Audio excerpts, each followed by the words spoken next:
Welcome to the BOWTIEGUY Podcast. On episode 28, we're going to hit up part 2 of the 5 key elements of differentiation, according to the queen of mixed ability classrooms, the differentiation guru herself, Carol Ann Tomlinson. We left off in the last episode where I was talking about the implications of spending the first few days, first few weeks of the instructional school year and doing nothing but assessments. And I'm talking like sometimes it doesn't even need to be paper and pencil. Sometimes we could just utilize hand signals to inform a general consensus, if you will, about public opinion or the think tank that you have in your classroom, which way the wind's blowing. So what their interests are. You can do a group think tank. I mean, just all of this is formative in nature, but it's constructive and it's a great opportunity to scaffold and to build upon the great things that these kids have already acquired in previous grade levels, but also gives you a roadmap as to where you need to go next and what obstacles, which potholes we need to avoid. Now, focusing on that third key element of differentiation, assessment. Assessment informs teaching and learning. You need to understand that. Put that in the old pipe and smoke it. You know, when you teach with a clear sense of learner status, that's understanding the attitude, aptitude, interest, and readiness of a student at each stage of their learning. You know what? It's the only way to provide the targeted challenge and support that each student legally needs to move forward. What I'm saying is, don't you think that it's almost criminal to not teach a child at their instructional level? If you're teaching 10 miles above their heads, they're not going to get next to diddly squat of what you're teaching. We have to know our audience. Shoot, we teach author's purpose as early as first grade.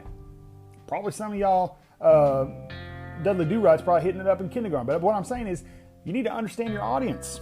You need to understand the people that you're trying to reach. Now, without this understanding, instruction mismatches are most assuredly inevitable, leading to frustration in some of those learners, and that negative Nancy, that ooby-dooby, that research-based strategy, if you will, of a child sitting there being bored. Talk about a nosedive, like a heat-seeking missile. That student achievement hitting up the toilet.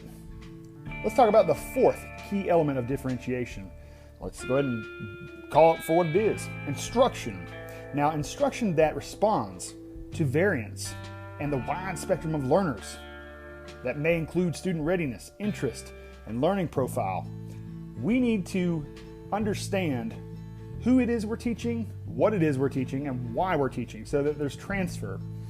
You know what? When we focus on the differentiation aspect of readiness, it enables students to stretch or to perhaps maybe work a little bit comfortably, but sometimes uncomfortably, a bit beyond their current proficiency aptitude or levels with the supports that they need to make progress.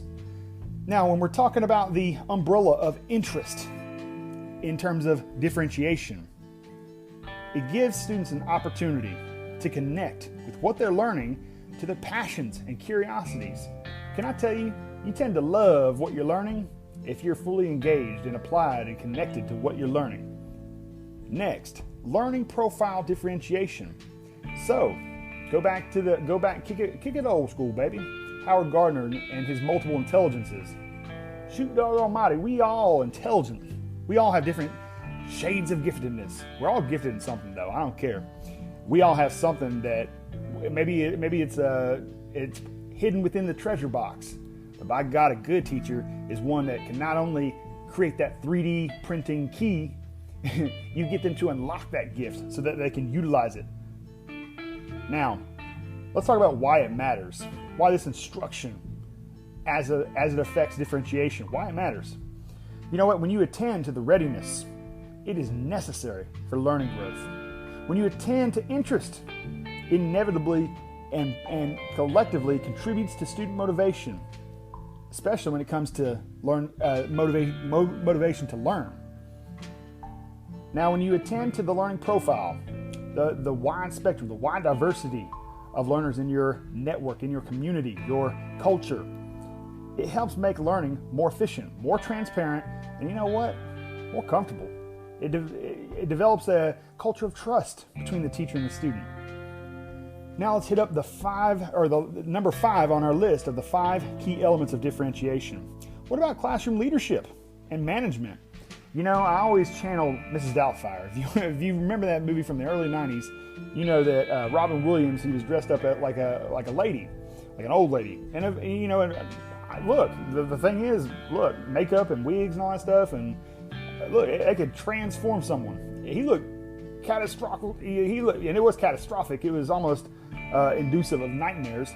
But Robin Williams, he lost custody of his children because he had no control. I think the movie opens up with house parties, hip hop, ray ho. Well, anyways, he's having like a giant party, and then there's like a horse in the midst of their house. It was just chaos. He had no clue what he was doing. So he had to inevitably become Miss Doubtfire, and he did it kind of behest of his wife, who fell in love with the idea of Mrs. Doubtfire, but it was really Robin Williams, who just wanted to be closer to his children. Now, this classroom leadership and management, what exactly does this mean? Okay, classroom leadership and management that support both flexibility and predictability can most assuredly, expectedly enhance student achievement. Teachers lead students to understand the classroom in which it's like a learning laboratory where they're constructing Mona Lisas. It is designed to work for each of them. And that, you know what? We all have different kinds of desks. Some of those teachers have the sloppy Joe desk. You know what I'm saying? They can't find anything because they're just packing full of papers. But you need to understand that, you know, the classroom is a great place for learning. Is it comfortable in there? Is the temperature too hot, too cold? These are considerations that you need to make in what kind of learning environment, what kind of management you're going to undertake. Together, teachers and students, you know, they're stakeholders in the learning. They create. They are the creators. And you know what? Together, collectively, if you want to build culture, give them a democratic vote. Give them a voice. And collectively, you can implement classroom routines, expectations, so that, you know, mutually, teacher and student, and the student body within that classroom, they're all held mutually accountable.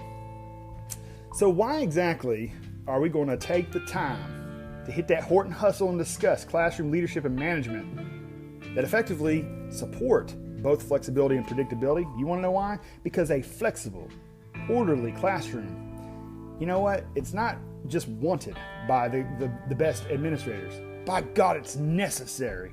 If you're going to accommodate students who are employed, who are working on varied tasks and inflexible groups, here's what you need to understand. It's also the foundation, the flipping bedrock of a classroom that supports student thinking. Now, do you have a collection of thinkers? What I'm saying is, do you actually take the time in the beginning of the school year where you have such a formative ball of Play-Doh and you're about to make this beautiful sculpture out of that Play-Doh collectively between you and the teacher and you and the student?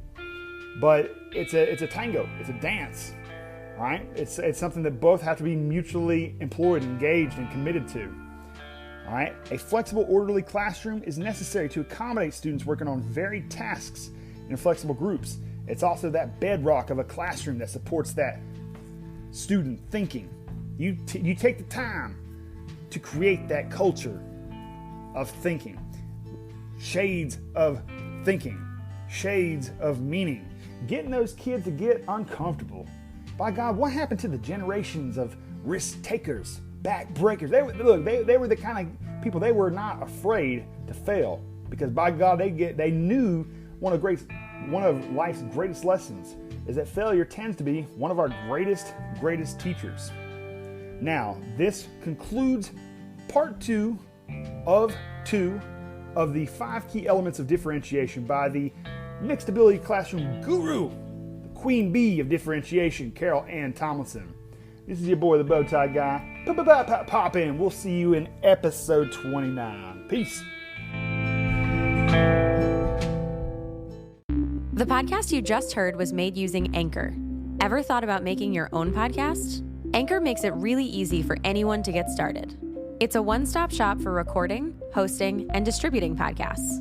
Best of all, it's 100% free. Sign up now at anchor.fm/new. That's anchor.fm/new to get started.